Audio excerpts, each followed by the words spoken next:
No mês de dezembro, o Senado Federal promoveu uma audiência pública para discutir o desmonte das políticas públicas de educação ambiental no Brasil. E esse desmonte passa tanto pelo Ministério da Educação quanto pelo Ministério do Meio Ambiente. E para contextualizar todo esse desmonte e toda a Política Nacional de Educação Ambiental, um grupo de educadores e educadoras ambientais, pesquisadores e professores participou dessa audiência pública e trouxe algumas informações importantes que eu vou compartilhar aqui com vocês ao longo dessa semana. Primeiro, eu queria situar de onde eu estou falando, né? É importante ver qual é o meu lugar de fala, como outros fizeram, porque diz muito do recorte que eu vou fazer na minha apresentação. Então, eu sou servidora pública federal, educadora ambiental, e aí minha experiência se deu na educação formal e não formal, sendo que eu atuo há 19 anos nos órgãos federais de meio ambiente. Sou integrante da Comissão Interinstitucional de Educação Ambiental aqui na Paraíba e, neste momento, eu estou representando os servidores da carreira de especialista em meio ambiente, Ministério do Meio Ambiente, IBAMA, Instituto Chico Mendes, Serviço Florestal Brasileiro. Então, é importante também ressaltar que a minha fala ela não traduz e não representa os órgãos federais, né, do qual eu estou falando, e sim a fala dos servidores que estão nesses órgãos. E aí é importante contextualizar, né? Quando a gente fala do desmonte da educação ambiental, é importante dizer que ela não se restringe à educação ambiental. Ela está em curso a estratégia geral de desmonte, na qual a educação ambiental se inscreve. Então, o desmonte de estruturas de participação, do qual a gente pode citar o decreto 9759 de 2019 do revogaço e esvaziamento do CONAMA, com todas as consequências que nós, né, acompanhamos, o desmonte do serviço público e ataque às instituições e aos seus servidores públicos, além da iniciativa da reforma administrativa ou deforma administrativa, a PEC 32, que também sucateia o serviço público, e um desmonte da área federal, né, com a flexibilização legal, desestruturação de programas e invisibilização de políticas. Então, é muito importante situar, porque não é algo isolado. Assim como a educação ambiental não pode ser isolada, esse desmonte que nós estamos acompanhando também não é no âmbito desse governo. Aqui eu trouxe algumas questões em relação à PNEA, mas vou passar rápido, que outros já falaram, mas é importante a gente destacar, né, que a PNEA incube competências ao poder público, né? Então, cabe ao poder público definir políticas que incorporem a dimensão ambiental e a promoção da educação ambiental em todos os níveis, não só de ensino, mas o engajamento da sociedade na conservação, recuperação e melhoria do meio ambiente. E também, dentro dessas incumbências, tem os órgãos integrantes do CISNAMA, né, na promoção de educação ambiental, que é o que eu vou estar falando a partir de agora. Também trago esse item da PNEA, que fala de financiamento, né, dos recursos públicos vinculados à Política Nacional de Educação Ambiental, um dos critérios que deve ser obedecido, a prioridade dos órgãos do CISNAMA, justamente por conta da centralidade que ele tem na implementação da política. Aqui no decreto, como outros já falaram, é muito importante a gente trazer a questão do órgão gestor, o comitê assessor, né, a criação de programas de educação ambiental integrados às atividades que são atividades afetas à gestão ambiental pública, né, além da necessidade de que os diferentes ministérios e órgãos vinculados, na sua elaboração dos seus orçamentos, dêem recursos para atividades e cumprimentos de objetivos da PNEA. É importante a gente trazer esses itens, porque é nisso que vai ancorar também a nossa fala em dizer por que é que tem o desmonte da educação ambiental.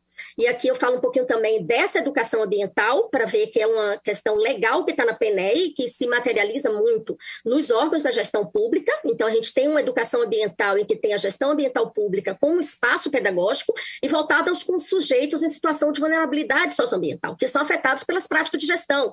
E quando se fala dos interesses que são manifestos, né, nas obras de licenciamento entre as grandes corporações e as populações, é disso que a gente está falando, do âmbito do licenciamento, por exemplo, e que a educação ambiental precisa atuar nesses sujeitos para que eles possam participar com qualidade nos processos de gestão ambiental e, em si, participar dessas decisões, dos processos decisórios que ocorrem na gestão ambiental pública. E como é que a educação ambiental já existiu nos órgãos do CISNAMA em nível federal? Eu quis trazer esse relato porque a gente olha para o que nós temos hoje, mas é importante lembrar do que nós já tivemos, porque mostra que isso é possível. Então, nós já tivemos, enquanto estrutura, uma diretoria específica de educação ambiental no Ministério do Meio Ambiente, uma coordenação geral de educação ambiental no IBAMA, uma coordenação de educação ambiental no Instituto Chico Mendes, órgão que foi criado sem nenhuma estrutura de educação ambiental e que, pela movimentação e a luta, tanto de servidores quanto outros atores atores sociais, teve estruturado uma coordenação de educação ambiental. E no que isso se refletiu? Se refletiu na articulação entre os órgãos da esfera federal para a implementação não só da política, mas como do Programa Nacional de Educação Ambiental, na construção de normativas que dá lastro à atuação dos servidores e servidoras públicas de educação ambiental, exemplo do PPPEA, Projeto Político Pedagógico mediado pela educação ambiental e programas de educação ambiental no licenciamento, e há uma prática de integração e transversalidade de políticas públicas, que também é objeto da PNEA, como aqui eu exemplifiquei o Programa de Educação Ambiental na Agricultura Familiar. Então, essa estrutura antes instalada, né, deu um lastro para que essas questões que estão na política pudessem ser implementadas. No que diz respeito a recursos, a educação ambiental já foi um objetivo específico do plano plurianual, teve orçamento específico para a educação ambiental no IBAMA, recursos destinados para a execução de projetos de educação ambiental no Instituto Chico Mendes, e que a gente teve, então, incentivo à execução de vários projetos e programas relacionados à educação ambiental no órgão, e que sem recursos, né, destinados a isso não seria possível. E aqui eu trago um outro aspecto que diz respeito a quem faz a educação ambiental, né? Nós que somos educadores e educadoras ambientais. Então, nós tivemos vagas específicas para a educação ambiental em concurso do IBAMA e do Ministério do Meio Ambiente. Tivemos núcleos de educação ambiental funcionando em todas as superintendências do IBAMA no Estado brasileiro. Tivemos cursos de educação no processo de gestão ambiental, é a época do IBAMA, e que fez uma articulação com vários atores sociais, propiciando que vários educadores fossem formados na questão da educação no processo de gestão, se preparando para uma qualificação da sua intervenção na gestão ambiental pública, envolvendo diferentes órgãos do CISNAMA, movimentos sociais, ONGs, além de outras empresas públicas. Então, eu tenho certeza que vários que nos assistem nessa audiência passaram por algum desses processos formativos. Publicações técnicas de educação ambiental na gestão, que nos propiciam estudo e pesquisa da nossa prática para uma reflexão dessa prática, e também a publicização desse fazer, que é necessário também para o controle social. E cursos de educação ambiental na gestão da biodiversidade no Instituto Chico Mendes, que propiciava também esse momento de construção em processo formativo dentro desse instituto. E é importante isso porque, a partir desse histórico, né, super breve, mostrando que nós já tivemos, a gente aponta como se materializa o desmonte nesses órgãos, né, pensando nesse recorte do qual eu estou falando. E aqui eu trago 3 aspectos centrais que, para quem lida minimamente com o serviço público, sabe que representa muito a importância de determinada área. O locus institucional, então, qual é a estrutura institucional que se dá para essa área, os recursos humanos que é alocado e preparado para atuar nessa área, e recursos orçamentários e financeiros que são destinados para essa área. Então, todos sabem que a materialização das políticas públicas, ela se faz através dos órgãos públicos, né, considerando, dentre outros, mas principalmente esses 3 aspectos. E como é que, então, a gente vê esse desmonte se materializando? No Ministério do Meio Ambiente, a gente destaca, né, que inicialmente foi excluída da estrutura do Ministério a Educação Ambiental, passou pelo Departamento de Documentação na Secretaria de Ecoturismo e atualmente está alocada como departamento na Secretaria de Biodiversidade. Ora, como que se faz articulação com outras políticas de outras secretarias, sendo, né, um departamento alocado em uma secretaria específica? Nós sabemos que a estrutura de diálogo fica bastante prejudicada nesse sentido para uma política que se quer e se deve ser transversal e internalizada em outras políticas públicas, como outros que me antecederam já falaram. Desestruturou-se o órgão gestor da educação ambiental, o Comitê Assessor e a Comissão Intersetorial de Educação Ambiental, né, responsável por um diálogo entre as áreas, entre os diferentes setores, também hoje não funciona mais. A educação ambiental deixou de ser um indicador no planejamento estratégico e, assim, o seu monitoramento deixou de ser, né, dentre outras coisas, seu monitoramento deixou de ser privilegiado e específico de ser considerado. Programas foram paralisados e ou esvaziados de sua função, porque não basta ter o programa, então não basta ter educação à distância, tem que ser uma educação à distância que se preste à função do Ministério de articulador de políticas públicas e não de ensino de ciência, que para isso nós temos outros órgãos com bastante competência para isso. Então, Salas Verdes, Circuito Tela Verde, que também tiveram sua função esvaziada. Desestruturação e esvaziamento das atribuições de equipe de educação ambiental e ausência de financiamento próprio robusto que dê materialidade à educação ambiental. Aqui um simples dado, considerando o PPA 2016-2019, 3 dos 4 programas com participação do MMA fazem referência à PNEA. No último PPA, apenas desses 4 programas faz referência à PNEA e tem linha relacionada à educação ambiental.